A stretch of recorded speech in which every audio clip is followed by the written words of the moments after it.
You're listening to Faith in 20, an out-of-the-box, grace-based ministry rooted in the great news of Jesus Christ. As with all God's children, I'm a competent minister of a new covenant, taught all things by the Holy Spirit. Have a question or two? Sick of the modern church model? Or just looking for context on Scripture? Then I've got you covered, so stick around.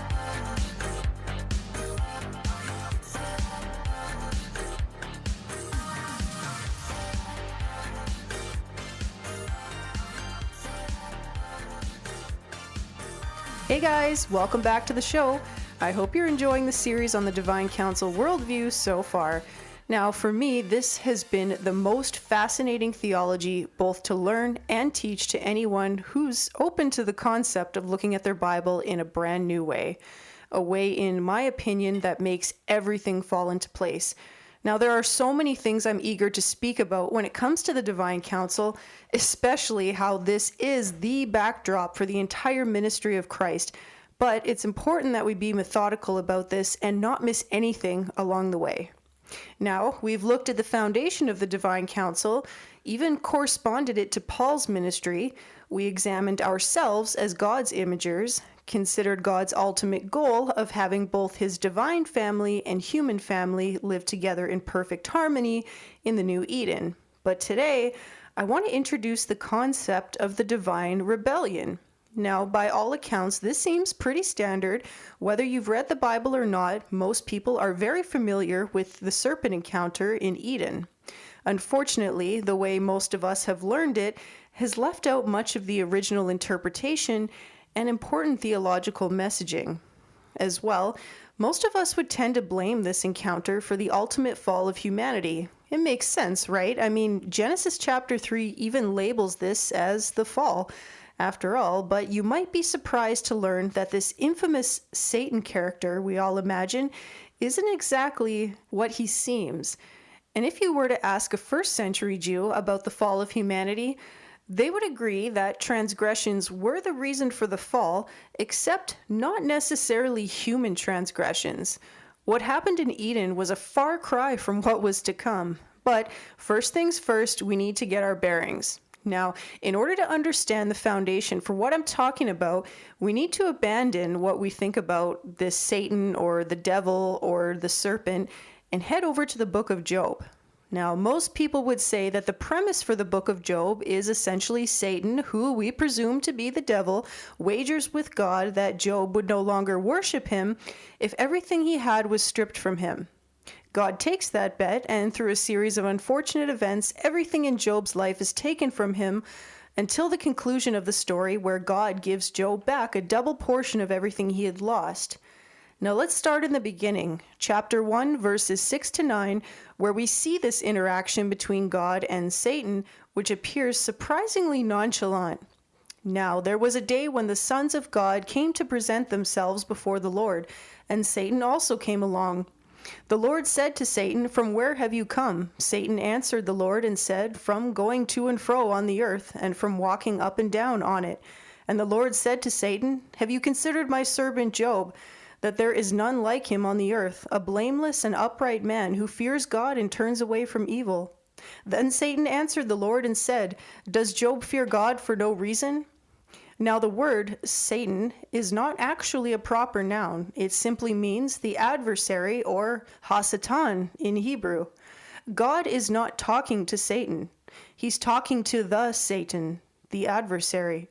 This word is also used to describe a challenger or prosecutor of sorts. It speaks to an official legal function within a ruling body. Not unlike when we learned that the word angel is actually a job function, someone who delivers messages, not what a divine being is.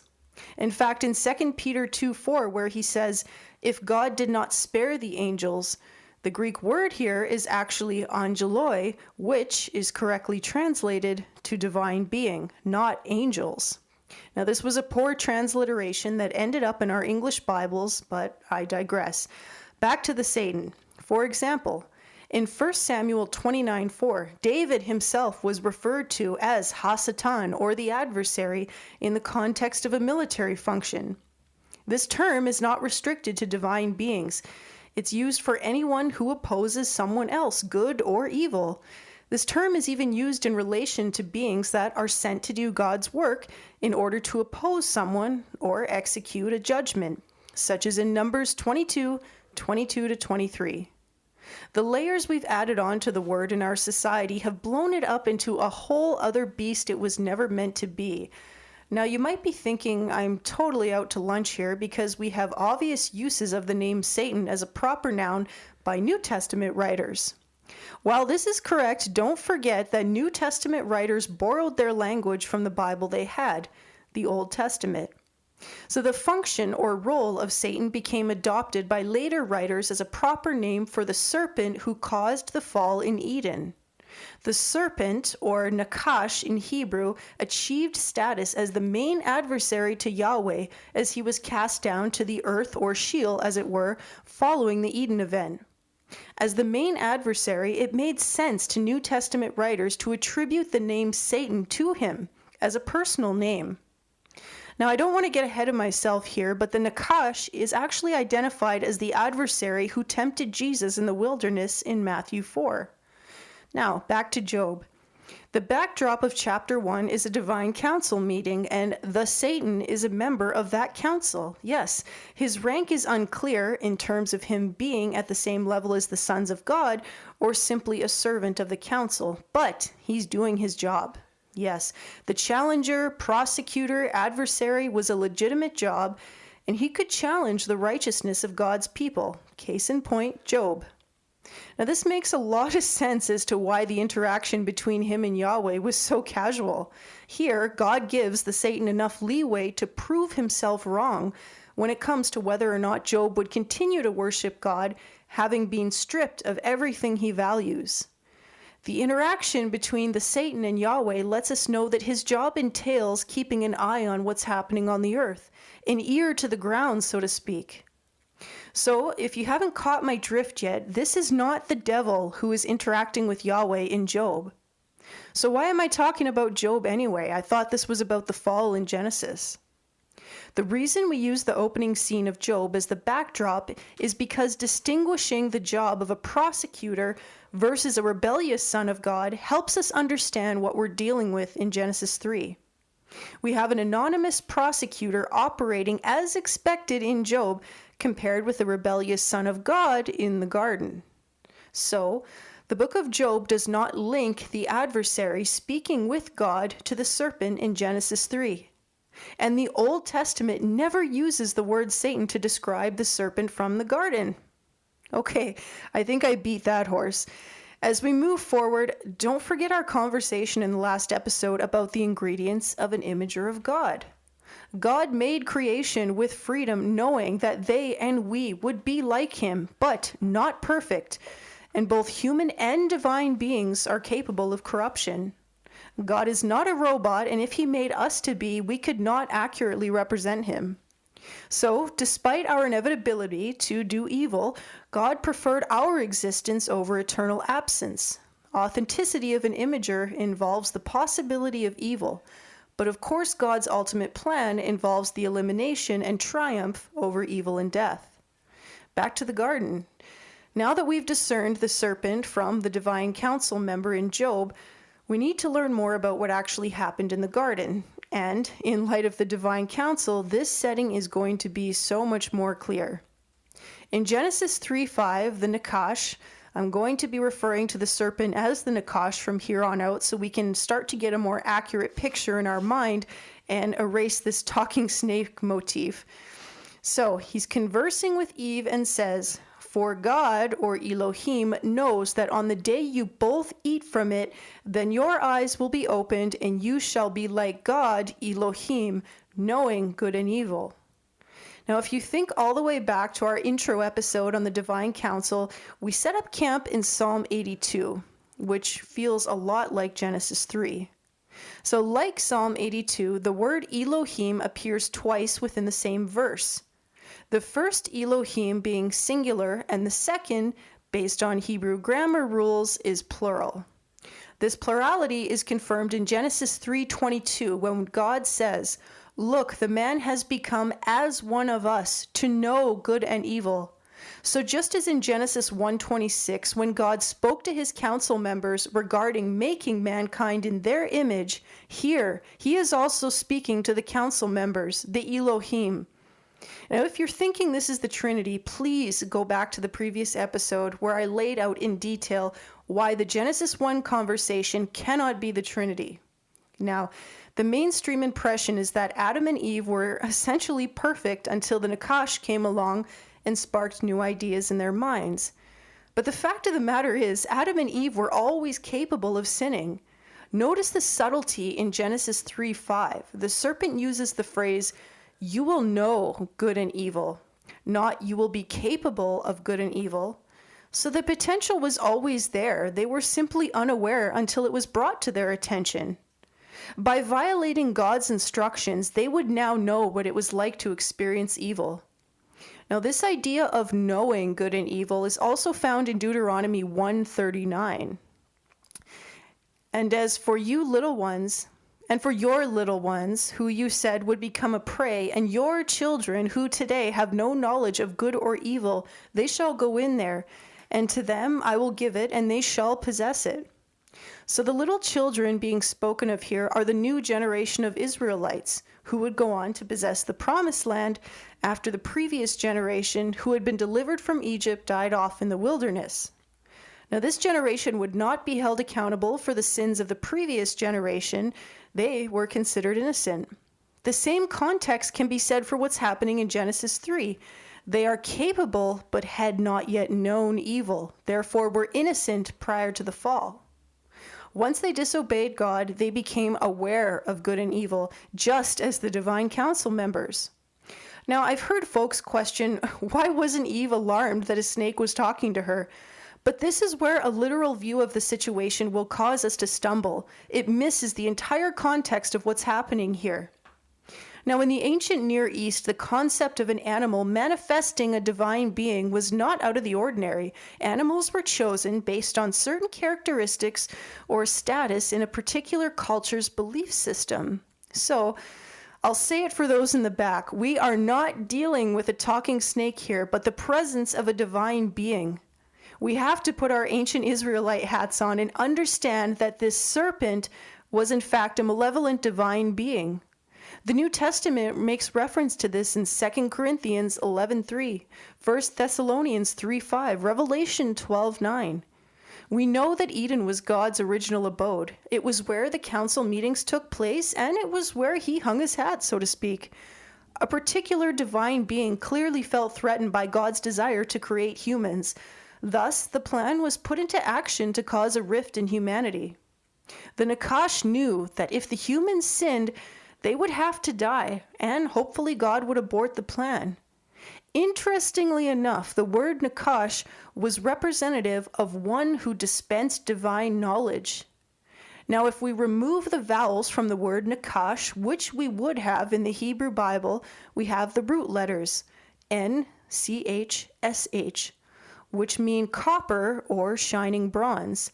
Now, think back to the previous episode where I spoke about folks in the ancient Near East associating shiny or luminary things with divine celestial beings. Now, if we change the vowels to verbal form, Nakish, this actually means diviner, and of course, divination is to communicate with the supernatural world, and a diviner dispensed oracles or omens. An ancient Israelite would have immediately understood the cognitive framework of this interaction, that Eve was conversing with a divine being, not a talking snake. And keep in mind that Eve speaking to a divine being would likely not have seemed out of the ordinary to a resident of the ancient Near East, as it does to us moderns. Recall that before the fall, God was pretty open with his business. Eden was his abode, council meetings were held there, and therefore Adam and Eve would have been familiar and probably interacted with God's other imagers. After all, we were originally supposed to be one big family, were we not? Now, I want to speak to what's happening in Genesis 3 by flipping over to Ezekiel 28, where we see a very familiar divinic language from Genesis 3 being repurposed to make a judgment on a human.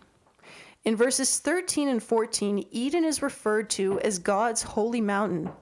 In Ezekiel 28, we see a prophecy over the prince of Tyre, who has apparently conducted himself with the same arrogance that we see in our Genesis 3 passage. Verses 12 to 13. You were the signet of perfection, full of wisdom and perfect in beauty.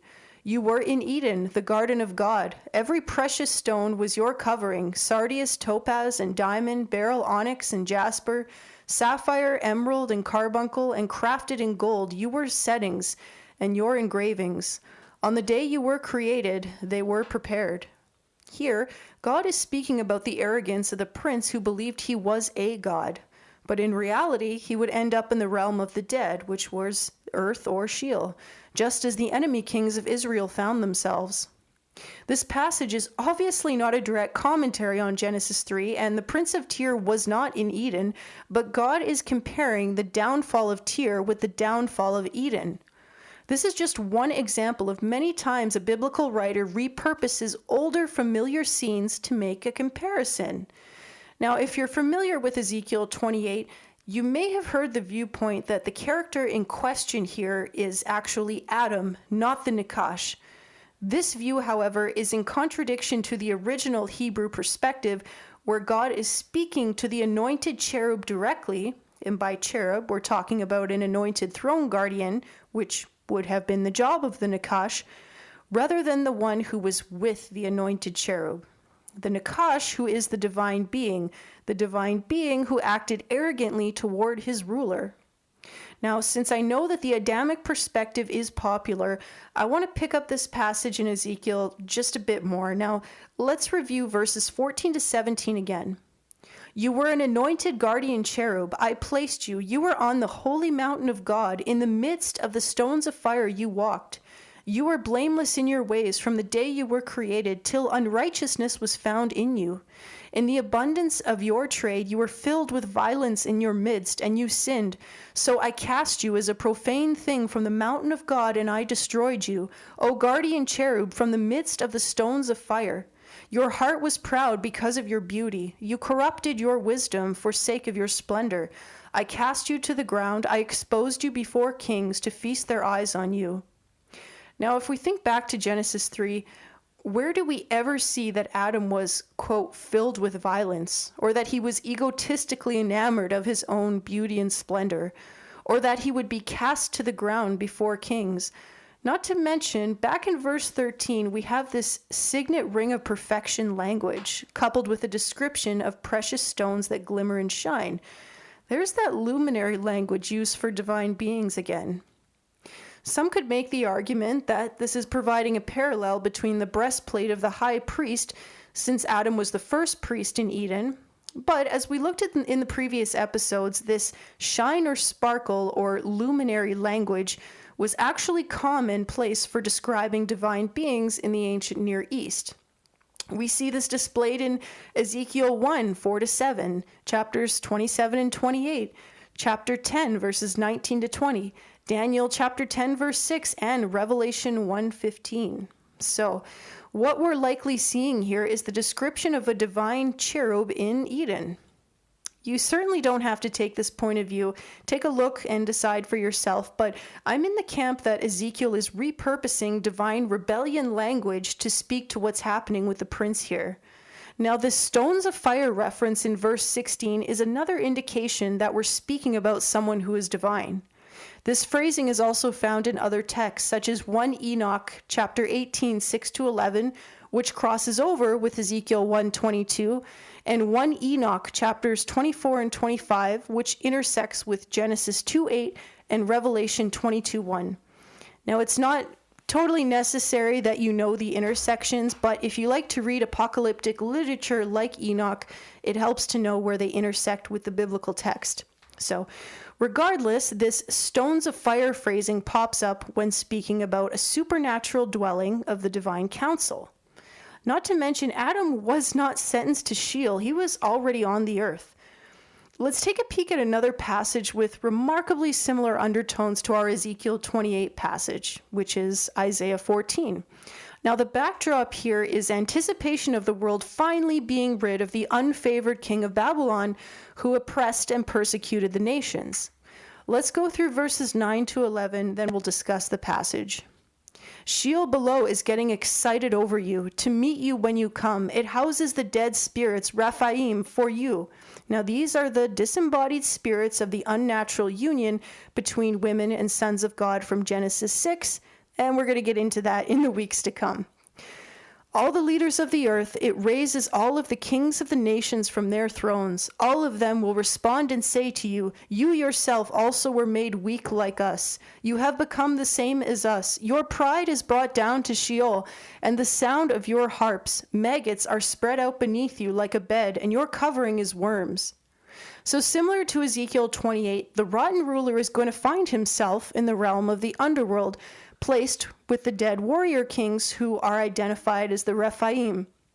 You have become the same as us is a comparison between the disembodied spirits of these creatures for which are housed in Sheol and the unfavored human rulers.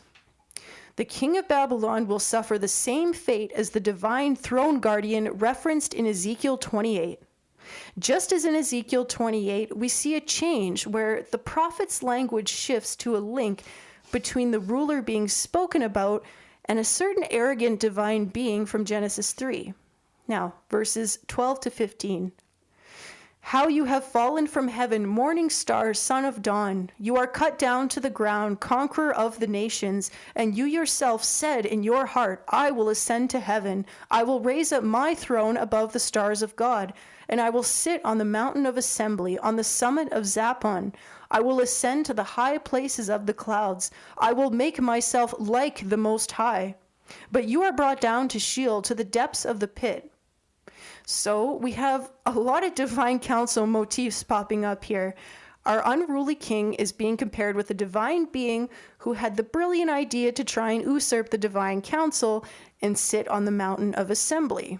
Now, this cosmology language, such as morning star, harkens back to Job 38:7, where the sons of God are referred to as morning stars.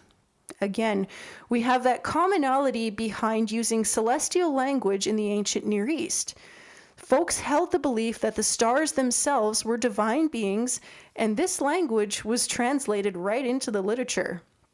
So, back to Genesis 3, the serpent is an image that commonly represents a divine throne guardian. As I mentioned earlier, we are not dealing with a talking snake here, but a divine being that gave Eve an oracle or an omen of sorts. You won't die, but you will become like the Elohim. Just as we talked about this shiny appearance language in Genesis 3, with the definition behind the serpent or Nakash, a shiny thing is parallel with the luminescence language we see in both Ezekiel 28 and Isaiah 14. Now, one of the things I think that gets overlooked the most and also misunderstood is the way the judgment played out here following the fruit-eating fiasco. Now, God cast judgment on Adam and Eve and cursed the Nakash.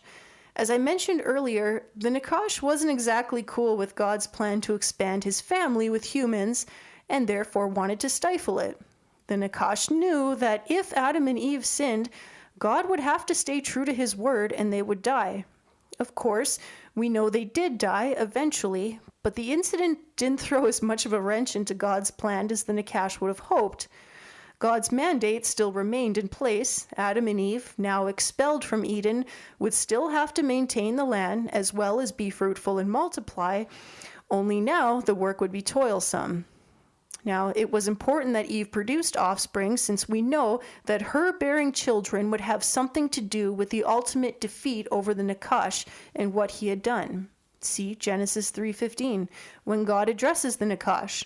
I will put enmity between you and the woman, and between your offspring and her offspring. He shall bruise your head, and you shall bruise his heel. God already knew what the plan would be to redeem humanity, so he could get back to his ultimate plan of utopia. But his words about the Messiah remain cryptic. Now that Jesus has come, we can of course look back on the Old Testament and see a mosaic of what was to come. But the powers that be remained in the dark about the plan, which is also why Jesus spoke so cryptically and in parables during his ministry. Curious ears were always listening to find out why the Anointed One was here, treading on their allotted turf. but more about that one in future episodes. So after the fall, Eve and all of us were redeemed through childbirth. This is how the plan for human imagers of God continues. See more about that in 1 Timothy 2:15. But what's often missed in Genesis 3:15 is by God telling the Nakash that he would put enmity between the Nakash's offspring and the woman's, it's actually being revealed to the reader that the Nakash would in fact have offspring to contend with. This provides the foreshadowing for our coming conversation on the unnatural unions described in Genesis 6. And no, it's not people versus snake people. It's the foundation for true spiritual warfare. After the fall, we see a constant battle play out between the people of Yahweh and the people who had taken the way of the Nakash, the divine being in opposition to God's plan. Now, I hope that this message prompts you to abandon any idea that this was a literal snake we're dealing with and allows you to expand your idea of what's happened here in terms of the theological messaging. And just in case you're not convinced, let's take a quick tour of some of the language that could lead one to believe we're talking about an actual slithery little snake against the backdrop of Ezekiel 28 and Isaiah 14. Now, the Nakash was sentenced to crawl on its belly. So literally, you'd think this animal, it was an animal that moves on its belly. This language actually conveys a casting down to the ground, much like we saw in Ezekiel 28:8, 17, and Isaiah 14, 11-12, and 15. Now, in those passages, the unjust rulers were sentenced to being cast down to the dirt. The Hebrew lemma here is aretz, meaning earth, ground, underworld, realm of the dead, or Sheol. In all of these instances, so the bigger theological messaging is this is the one who was arrogant enough to think he could become like the Most High, or he could be the Most High, but in actuality will become the Most Low. Being cut down, brought down, or cast down is all synonymous with being cut out from the presence of God. Now, in the case of the Nakash, he was being fired from his former role in service to Yahweh. So Genesis 3 packs a huge punch in terms of what's being revealed here. We learn why we have to die, why we need to be redeemed, why we can't redeem ourselves, but we also learn that God's plan will not change. The means might look a bit different, but they will justify the end. So I think we'll end it for today, guys. That was quite a bit. I certainly had intentions of moving on to the next divine rebellion from chapter 6, but man, we actually had a ton of ground to cover today just with the Eden event and sort of restructuring how we look at things a bit differently, or a lot differently for that matter.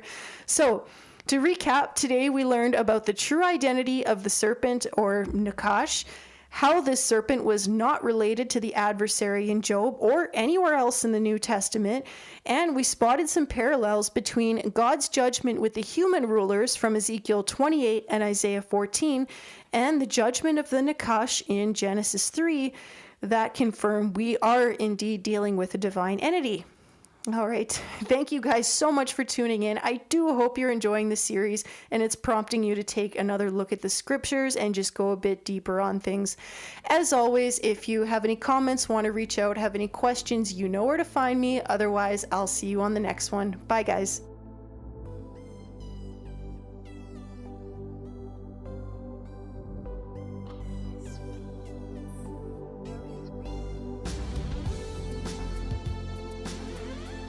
Thanks so much for tuning in to this episode of Faith in 20.